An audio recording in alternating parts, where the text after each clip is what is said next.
Bueno, compañeros, continuamos repasando la reforma penal, la presentación de la reforma penal y su contenido.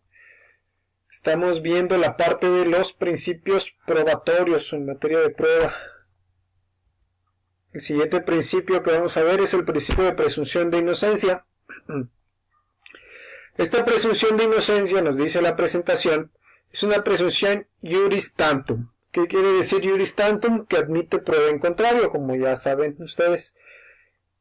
Para poder desvirtuar esta presunción de inocencia, la ley nos exige un mínimo de actividad probatoria de cargo. Es decir, hay un estándar de prueba que debemos cumplir para desvirtuar la presunción de inocencia. ¿Sobre qué debe versar esta actividad probatoria? Primero sobre la existencia del hecho y después sobre la participación del acusado. Además de cumplir con un estándar de prueba, debemos de garantizar que esas pruebas hayan sido producidas con las debidas garantías procesales, es decir, cumpliendo con lo señalado en la ley y respetando los derechos fundamentales de el imputado y de las personas sobre las cuales se ejerce la prueba, por ejemplo, tratándose de testigos o de declaraciones del propio imputado o del ofendido.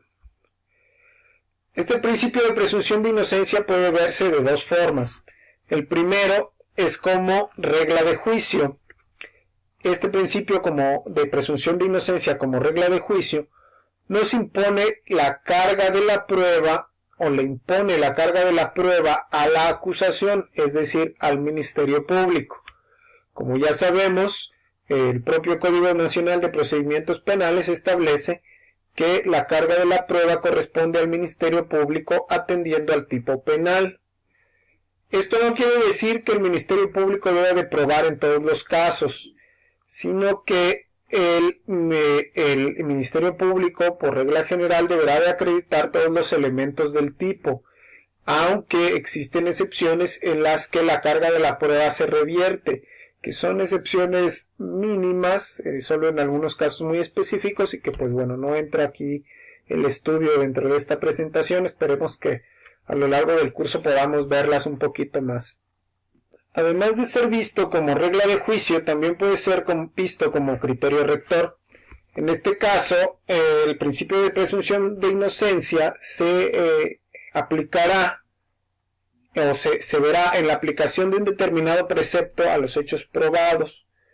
Yo pienso que esto se refiere a que, tratándose del juicio, en cuanto a la producción de la prueba, siempre deberá de tenerse en cuenta que, en caso de dudas, se debe de favorecer la presunción de inocencia.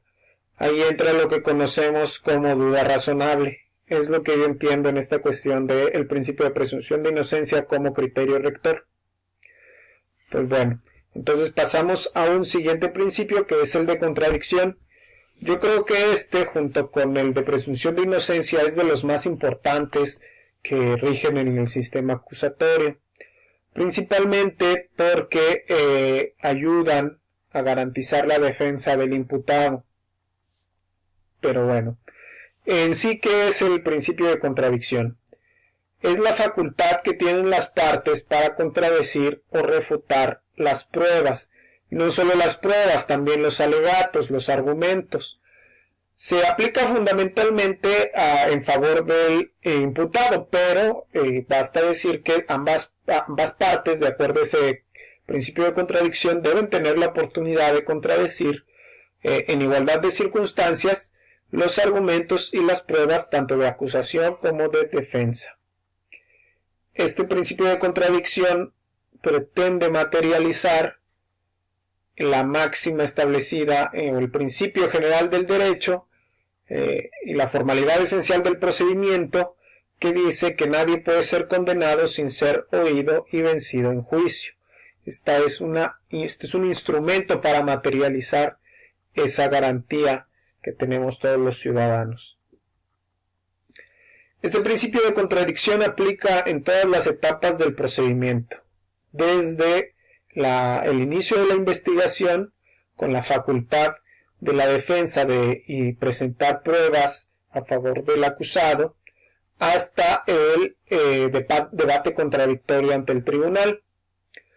A lo largo del procedimiento penal, el principio de contradicción lo podemos ver manifestado en tratándose de actos procedimentales de audiencia en la forma en que se llevan a cabo. En primer término, la fiscalía expone una pretensión, un argumento. Posteriormente se debe de dar oportunidad a la réplica.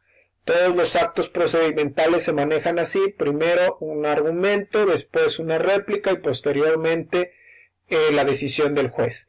Siempre en presencia de ambas partes, salvo excepciones, como lo hemos visto con la orden de cateo, la orden de aprehensión y algunos otros actos procedimentales que por su naturaleza deben de ser secretos y en los que no debe estar presente el imputado, pero que deben de ser los menos, deben de ser las excepciones, siendo la regla general que siempre debe de estar presente el imputado o su defensor para contradecir los argumentos y las pruebas presentadas por la fiscalía.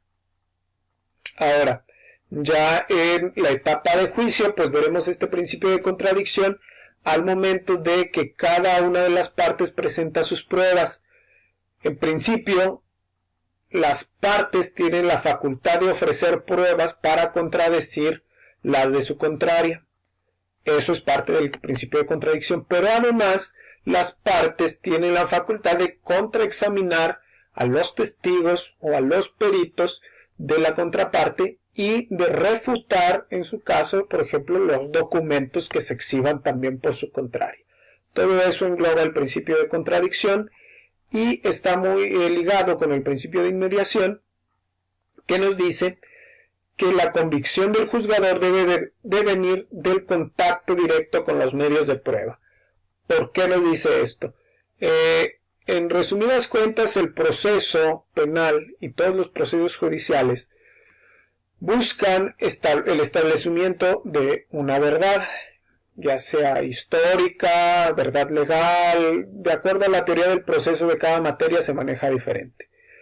En este caso, el principio acusatorio, el procedimiento penal acusatorio, parte de la base de que no existe una verdad histórica, como se señalaba anteriormente en el sistema inquisitivo, o si existe, no es posible llegar a una verdad histórica, porque tenemos limitaciones de tiempo, de recursos, de las mismas reglas del procedimiento. Y sustituye esta verdad histórica por la calidad de la información. ¿Qué quiere decir esto? Que el proceso penal acusatorio está diseñado para que la información que llega al juzgador, a quien va a resolver, sea de la mejor calidad posible y pueda resolver con la mejor información disponible. ¿Cómo logra eso? Bueno, pues uno de los instrumentos más importantes es el ejercicio de la contradicción. En tanto que las partes están en aptitud de refutar y contrastar la información de su contraria, en ese sentido o en esa medida, el juzgador estará en aptitud de resolver percatándose de cuál información es más fidedigna y cuál información no merece tanto crédito. Ese es uno de los elementos más importantes que nos ofrece el sistema penal acusatorio para garantizar una adecuada impartición de justicia y, por supuesto, limitar el error judicial. Es decir, siempre hay un margen de error para las resoluciones judiciales, pero se busca disminuirlo al mínimo, permitiendo la contrastación de la información. Es, en resumen, un ejercicio dialéctico de tesis que presenta por lo general la fiscalía, antítesis o antitesis que presenta la defensa, y el juzgador realiza la síntesis escogiendo o seleccionando la información que le parece más confiable. Pues bueno, eso es todo en la presentación de la reforma penal y su contenido. Les reitero, es únicamente un breve resumen para efectos de repaso. Espero que les sea de utilidad. Gracias.